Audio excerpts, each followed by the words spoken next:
Si on étudie la différence entre les actes mystiques, religieux et les actes occultes, magiques, tous ces rapports aux rituels gréco-romains sont évidemment non exhaustifs. Comme pour le reste des éléments qui sont abordés dans cette série documentaire, on doit bien cerner l'idée qu'on est là dans un cadre de réflexion hypothétique et que tous ces principes rituels, mais ils sont également probablement biaisés avec nos interprétations modernes. Énumérer les cas comme étant des attaques rituelles, déjà en soi, c'est suffisamment déconnecté de notre réalité moderne pour en douter. Donc partant dans l'hypothèse d'un groupe structuré qui se transmettrait une certaine tradition à travers les siècles, ça nécessite de faire un effort d'acceptation de l'extraordinaire. Le biais de cet effort, c'est d'ensuite tomber dans une croyance dans nos propres théories. Donc il faut absolument essayer de toujours garder en tête ce conditionnel, même s'il est nécessaire d'être affirmatif pour avancer dans la réflexion. Donc après avoir énuméré tout ça, toutes ces circonstances mystiques, toutes ces circonstances occultes, toutes ces distinctions, on peut essayer de comprendre les mobiles. Et comme ça a été vu notamment pour le principe de Dokimasia, pour les choix des victimes, il y a une énorme part qui appartient à l'intimité, à la réflexion personnelle du groupe d'individus qui commet les attaques. Donc on peut rester que sur des théories, mais du moins elles continuent à être parlantes. Elles font sens. Donc c'est l'intérêt de toute cette démarche. La première clé qui nous a permis de réfléchir de cette manière, ça a été celle de la symbolique. Et on peut continuer ce travail de recherche symbolique vis-à-vis des blessures infligées elles-mêmes. Dans un principe d'entonnoir, on a pu voir que les animaux eux-mêmes avaient une symbolique, mais on peut considérer les animaux pièce par pièce, on va dire, symbolon par symbolon. Pour parenthèse, cette réflexion peut conduire à l'idée que les animaux eux-mêmes sont des messagers. Et là, si on cherche le 3 niveaux, on utilise cette clé de la tripartite, du niveau caché dans le niveau, caché dans le niveau. Il faut envisager les animaux utilisés comme des messages. Et là encore, ça fait sens avec la logique rituelle païenne. Adresser ses prières à des dieux, c'est pas tout. Il leur fallait un support. Et comme on l'a dit, le sacrifice n'était pas perçu comme le retrait de la vie dans le monde des hommes, mais comme la mise en action, le passage de la vie en tant qu'offrande dans le monde de l'au-delà. Donc on n'enlevait pas la vie ici, mais on la donnait ailleurs surtout. Donc le messager et les psychopompes, c'est-à-dire qui permet de passer l'au-delà.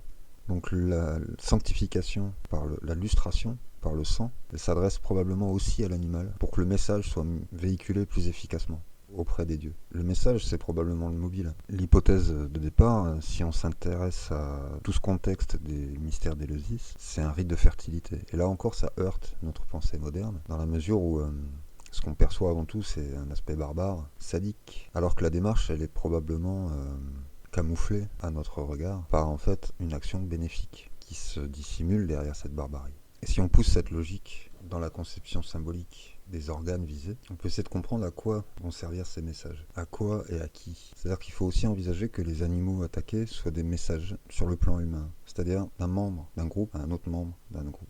Donc là, à partir de là, on peut commencer à se poser des questions sur les parties de l'animal attaqué. À droite, à gauche, devant, derrière, en haut, en bas. Tout ça, ce sont des symboliques ésotériques. Mais également, ça peut être un code. Pourquoi 2 entailles à gauche et une à droite? On a répété et répété très souvent que les gestes sont précis. Les attaquants savent ce qu'ils font. Ce n'est pas désordonné. Ils connaissent l'anatomie des animaux, ils savent les approcher, ils savent les maîtriser. Même ils les endorment. Donc on peut envisager complètement comme cohérent l'idée que chacun de ces animaux participe d'une transmission d'informations d'un membre des attaquants à l'autre.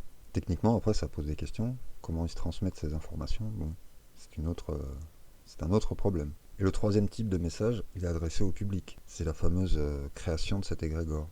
Et quelle est l'utilité de ces messages donc? Rite de fertilité.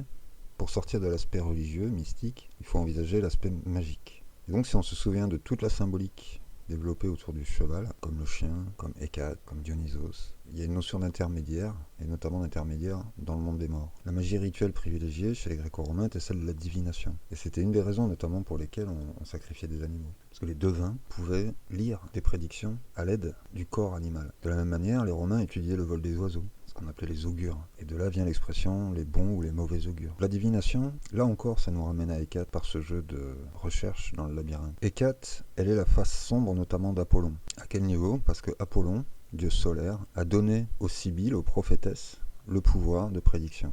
Mais les Sibylles, elles adorent Hécate pour la face sombre, souterraine. Et Hécate lit la vérité dans le cœur des hommes. Si on recontextualise avec les mystères d'Éleusis, cette tradition-là se proposait de pallier un manque à la magie et à la religion en promettant à ses membres, à ses adeptes, une vie éternelle. En quelque sorte, c'est le mobile des mystères d'Éleusis, l'objectif. Alors quel rapport entre les yeux des chevaux et le monde des morts et la vie dans l'au-delà? Si les chevaux sont considérés comme des animaux psychopompes permettant de communiquer et de voir les morts, sachant que les rituels religieux et magiques permettent de communiquer avec les morts, il faut envisager que utiliser les organes de communication du cheval au sein d'un rituel occulte et religieux puisse permettre d'intégrer ce pouvoir en ingérant ces éléments. L'œil donc permet de voir les morts, puisque c'est l'œil d'un cheval, donc un animal capable de voir les défunts. Et l'oreille, non seulement permet de les entendre, mais permet de communiquer. Parce qu'on dit que l'oreille, c'est la bouche des chevaux. Elle est leur organe sensoriel qui permet à la fois de recevoir et d'envoyer des messages. Donc si on considère que les pièces qui sont emportées des animaux sont destinées à faire partie intégrante d'un rituel plus grand, plus large, plus construit, il faut imaginer qu'en fait ces attaques constitue la recherche d'ingrédients de ce rituel. C'est là que ça remet en question toute la valeur de ces attaques.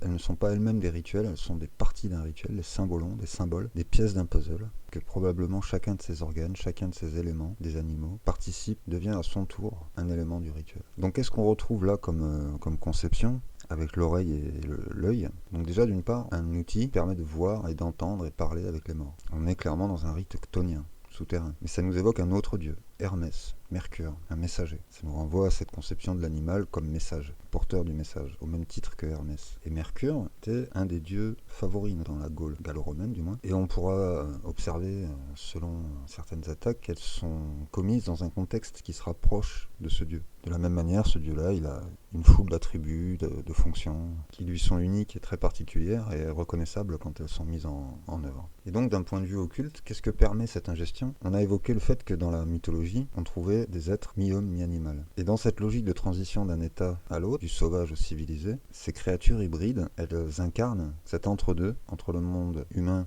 normal, entre guillemets, et le monde magique. Ingérer ces organes du cheval, c'est en soi devenir le cheval. C'est-à-dire que dans ce processus, on devient un centaure. Et le centaure lui-même, il a une histoire très particulière. Le plus connu étant Chiron, qui enseigna à Asclépios un moyen de vaincre la mort. Et là, on retrouve nos mystères d'Éleusis. Les mystères d'Éleusis qui promettent une vie dans l'au-delà, une vie éternelle. Donc ça ferait sens de retrouver cette logique de recherche de la transformation en centaure pour connaître ce secret qui permet de vaincre la mort. Et dans la mythologie de Chiron, un fait intéressant, c'est que pour être puni d'avoir vaincu la mort, il a été tué, mais pour être félicité d'y être parvenu, il a été transféré, transposé, sous la forme d'une constellation, la constellation du Sagittaire.